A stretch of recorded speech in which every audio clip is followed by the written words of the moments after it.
भोपाल से सटी बैरसिया तहसील के ग्राम झिकरिया खुर्द में एक पीढ़ीगत जमीन विवाद ने भयावह रूप ले लिया है।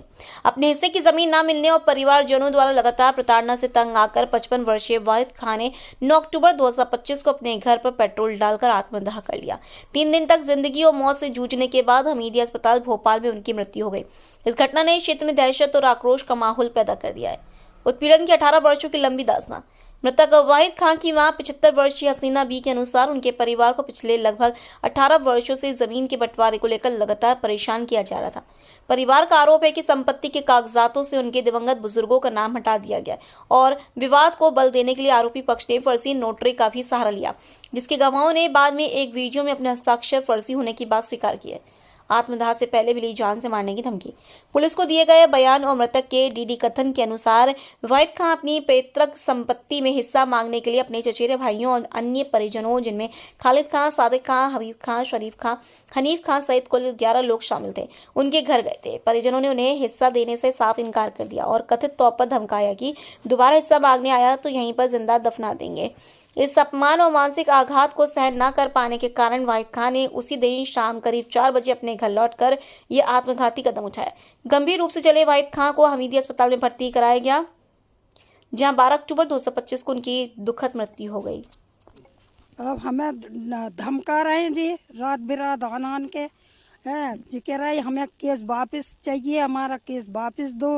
हमारी मतलब हमें धमका रहे हैं और गेटों में लाते मार रहे हैं। पहले मैंने केस लगाया, जब भी मुझे धमकाई मारना को गालियाँ गिलोद, अब भी गाली गिलोद, वही हाल जैसा पहला करा था ऐसे ही अब कर रहे हैं। हमारे बच्चे सब भाग गए जहाँ से, हम अकेले हैं।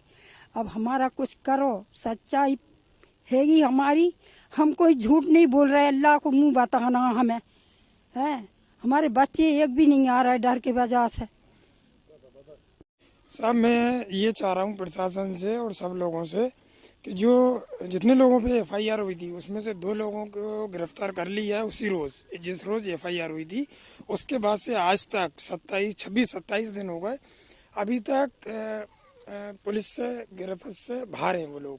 तो मैं ये चाह रहा हूँ वो लोग बार बार हम लोगों को ये प्रेशर बनवा रहे हैं इधर उधर से कि आप राजीनामा करो, पैसे देने का भी लालच देना है, लेकिन हम लोगों को वो नहीं चाहिए उनसे, हमें हमारा हक चाहिए। आपकी माताजी ने कहा कि आपको रहने नहीं दिया जा रहा, घर पे धमकियां दी जा रही हैं।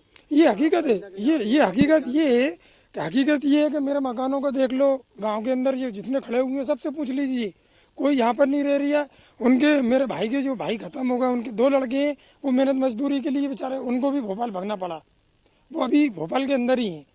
अच्छा, इसमें 11 टोटल 11 हैं, 2 की गिरफ्तारी हो गई है, 9 फरार हैं। क्या चाहते हैं प्रशासन से ये चाह रहा हूँ मैं, देखिए पुलिस ने तो अभी कोशिश करी, 2-3 जगह गए भी वो लोकेशन से, लेकिन अब उन लोगों ने मोबाइल बंद कर लिए। हम ये चाह रहे हैं जल्द से जल्द उनकी गिरफ्तारी हो। क्या आश्वासन दे रही है आपको? आश्वासन दे रही है, ठीक है लोकेशन निकालिए, उठाते हैं उन लोगों को। माताजी ने कहा कि रात में आते हैं, धमकी देते हैं, जान का खतरा बना हुआ है। जान का खतरा बना हुआ है और 100% तो ये मेरे ऊपर उन लोगों का पूरा सिस्टम ये चल रहा है कि शमीम को अपन हटा दें। मैं आपको दिखाना चाह रहा हूँ, ये मुझे गालियाँ दे रहे हैं, बेरसी बुलाने का बोला, ये धमकी नहीं है, देखिए गालियाँ कैसे बक रहा है कि बेरसी आ जाए, नहीं तो घर आ जाएंगे।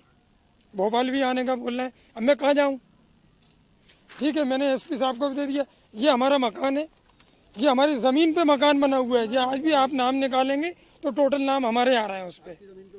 जी हाँ, उसके कागज़ में जमीन के विवाद के चलते एक भाई। जी हाँ, ये कितने सालों से और कब से विवाद? ये करीबन हमने तो हमारे होश में उन्हीं के पास कब्जा देखा है। ये हमारे बड़े अब्बा के लड़के हैं, ये चाचा के लड़के हैं और एक के हमें, हमारे वालिद साहब 3 भाई थे ये। तो हमारे पास तो 1 फीट जगह नहीं है, कोई भी ये कहते हैं कि 1 फीट जगह आपके पास थी, आपने बेच दी।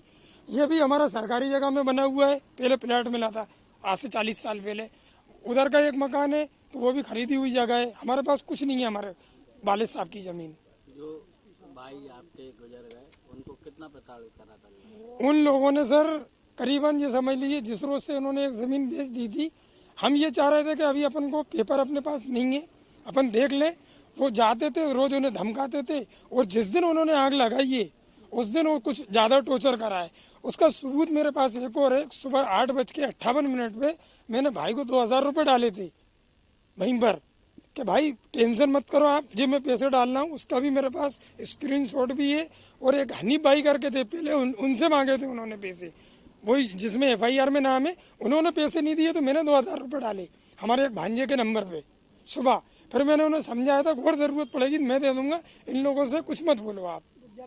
अल्लाह इनसे प्रताड़ित हो गए ना। हाँ, सब ये मेरे चाचा के लड़के और बड़े पापा के लड़के, इन लोगों से ही चल रहा है। दर्ज FIR में कुछ ऐसे भी लोग हैं जो कि गवर्नमेंट संस्थानों से जुड़े जी हाँ, है ना। ये सच है, क्या मामला? ये देखिए 3 ये सरकारी इसमें मास्टर हैं। मेरे बड़े पापा का लड़का है एक, और चाचा का लड़का एक है, और एक भतीजा है आसिफ, जिसका आसिफ नाम है। उसने सबसे ज़्यादा विवाद बनाया था इसमें मेरे बड़े भाई के साथ। तो कुल मिला के अब वो जो एक गुड्डू उर्फ लतीफ़ करके है, वो हिनोतिया गांव में रहती हैं। इन लोगों ने जहाँ जहाँ ये मिले बहुत बेइज्जती करी उनकी। और इससे पहले भी मेरे एक भाई है जो ख़त्म हो गए आज से 9 साल पहले। 9 साल पहले भी इन्होंने हमें आश्वासन दे दिया कि ठीक है, हम कुछ ज़मीन जो भी है तुम्हारा जो कुछ है हम दे देंगे।